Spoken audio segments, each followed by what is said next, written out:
Oh, here's another thing. I just thought of another one. Well, another funny one was when Fahima and Anwar, same thing. I go Love 8 a.m. right, and I go and I told him that I go, I swear to fucking God I'll leave.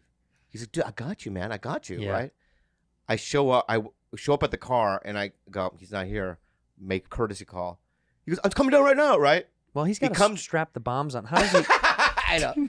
He comes down and he's like, I'm ready, man. He's got like the shirt upside down, inside out.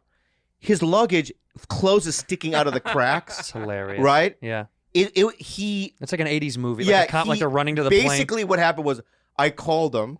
He was asleep. Yeah. He hadn't packed. Right. He just threw shit on. Right. Packed. He probably left half his shit up there For sure. Oh. Yeah, but you know what? What? I've done that.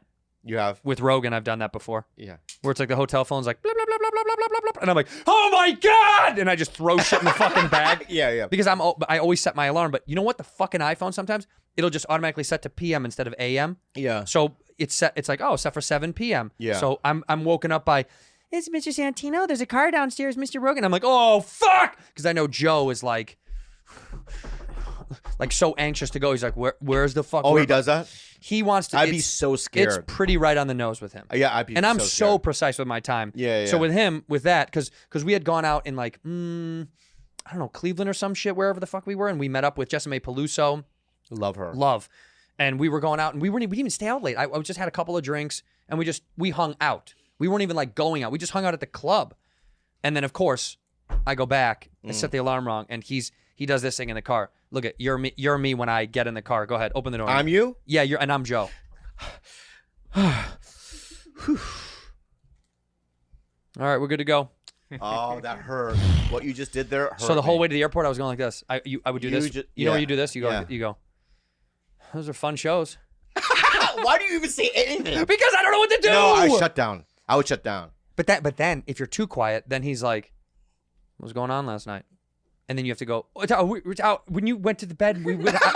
I You see. sound like an idiot either way. Right. You're done. You're done. So, and then that same day, by the way, I got to drive, you don't care, but I got to drive a Ferrari, Yeah. a McLaren, and a Porsche, because Brady Matthews' brother-in-law owns a big fleet of beautiful cars, and he let us drive them around, and I felt like a little kid in a candy store, and I felt so cool for a moment in time driving around a Rari. You know? Yeah. I'll never be able to afford it. It's $500,000 the car that I was in. I drove a Ferrari like 4 months ago. Where?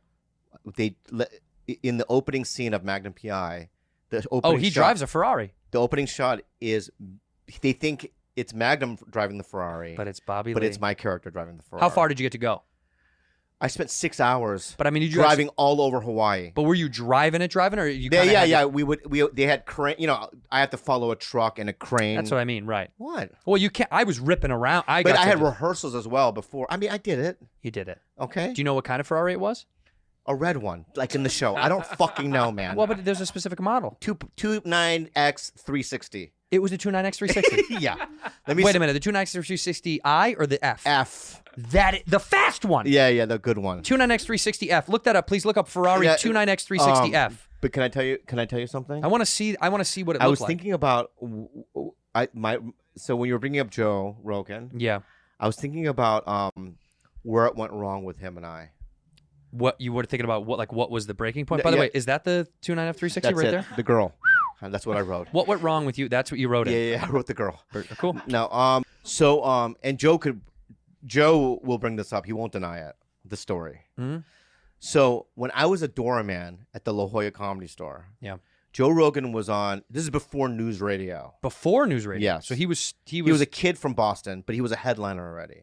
Yeah, but he was a man. He would do Arnold Schwarzenegger impressions. He was a man still then. A real man. He was like a black belt in Taekwondo. Yeah, he was never a kid. I think when he was born, he was like, Rogan. Yeah. Right. So he comes into town and he's like, I'm a doorman. And afterwards, he's like, he was with Diaz too, Joey Diaz. Mm-hmm. And they go, and Joey and I knew each other. So Joey goes, hey, take him to a strip club. Yeah. So I take him to Girls. No, Body Shop. Deja Vu in San Diego. I'm sorry. This is down south. I was living in San Diego. Right. Yeah. Deja Vu is great. Yeah. So we go there by the airport. Right. And I have no money. Right. Like I'm broke. He paid for me to get in there. But What do you think is in your bank account at the time? Zero. I don't have one. Genuinely. I genuinely did not have one. What I would do is I would take my paycheck and I would cash it at a cash checking Like place. Western Union. Yeah. Wow. I was at that point in my life. Damn, Bob. Yeah. And then I have to tell you this other where there's another story that happened. But anyway, because that sprung up another thing. But anyway, I'm at a strip club and I'm just sitting there. I can't tip. So I'm just sitting there. But I want to act cool because it's Joe Rogan's there, right? Right. So these gang members are sitting next to us. Always. Right? And they go, "What the fuck you looking at to Joe Rogan?" Just like, "Nothing, buddy. I'm just watching the show. Whatever." Yeah. What do you think I'm looking? There's naked girls here. Yeah. No, Take a guess. I guess no. What he was looking at them. Were they naked too? No. Just 4 naked gang No, members? they had like wife beaters, tattoos on their neck. But the white beaters, could you see their nipples a little bit? Yeah, maybe. And Joe goes, and they get in a spat. Like they're yelling at each other. You kind of, yeah. And then, I don't know why I did this. Come on, Papa. So the guys go, "Hey, fuck you, puto. We'll be back." To him? Yeah, so they all leave to go to their cars. Shit. Joe turns to us, and he goes, "Let's get the fuck out of here." Yeah. And I go, "What do you guys?" I said. You said, "What do you guys What do you guys play?" No, pussies. You said, "What are you guys, pussies?" To Joey Diaz and Rogan in a strip club. Yeah. Because 4 Mexican gang members went to their car. Yeah. Okay. Yeah. What do you think they were going to get? A blanket for you? Maybe it's like, what they did to the American Indians back in the day. Give them Killed them? polio or something. I don't know. You said, "What are you guys, pussies?" Yeah. What did he say? He didn't talk to me for years after that. That makes sense. Yeah. Yeah, because you should have gotten the fuck out because of it. I thought I was being tough. You're not. I know, but I'm from there. What is that? I'm just saying, in my head at the time, I'm like, I'm from there. You're from Poway. I know, but I'm from San Diego. The Poway's in San Diego. I know, but Poway is not. I know it's the suburbs. Yeah. Country club, the whole thing. I know. Yeah, it's not. I don't know what went through my head. Did you guys got the fuck out of there? Did they come back in, those guys? I stayed for a while because I drove my own car. Those guys dipped. Yeah, they dipped. Wow. Right, because there's no way I could afford to get in there. Right, so I once didn't you're want to in, leave because I don't get to go in there. right, you're in. I'm in. Right, you can't leave. Right. But then I was like, how do I pay for the 2 drinks? So I think that's why I left. Did you get a job there eventually? The dishwasher? Yeah. Oh, so I'm going to tell you this other thing that happened. All right, so one morning, so I lived right by the Comedy Store around on a street called Girard. Oh, I know it. Yeah. Okay. Yeah. And I lived in what they call the ghetto of La Jolla. It's like a strip of houses, right, that are just kind of worn down. Yeah. But it's still not the ghetto. It's pretty ghetto back then. Bob. Yeah. La Jolla never had a ghetto.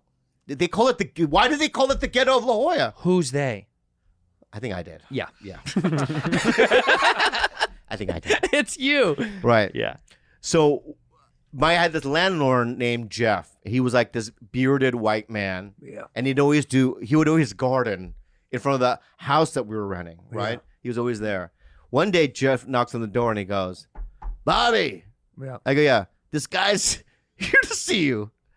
So I look out and there's this man who kind of looks like Santa Claus, but he's got a long beard like ZZ Top, super tan, right? And the guy goes, "What's up, man?" I go, "I don't know you."